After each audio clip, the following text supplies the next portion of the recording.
ছানার মন্ডাটা এত বেশি ভালো লাগে খেতে, কিন্তু এখানে পাওয়া যায় না।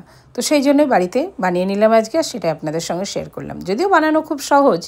ছানাটাকে কেটে ভালো করে জলটাকে বার করে নিয়ে তারপরে চিনি দিয়ে ঠিক হাতের সাহায্যে এইভাবে চিনিটাকে মেল্ট করে নিতে হবে। চিনি একদম মেল্ট হয়ে গেছে, দেখতেই পাচ্ছেন।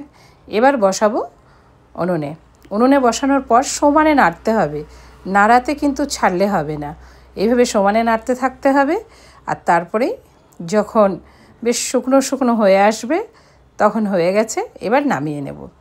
নামিয়ে একটুখানি সময়ের জন্য ঠান্ডা করতে দেবো। আর এদিকে প্লেটে একটু সামান্য ঘি দিয়ে প্লেটটাকে মাখিয়ে নিলাম। তারপরে এবার একে একে দিয়ে দেবো, ব্যাস হয়ে গেল।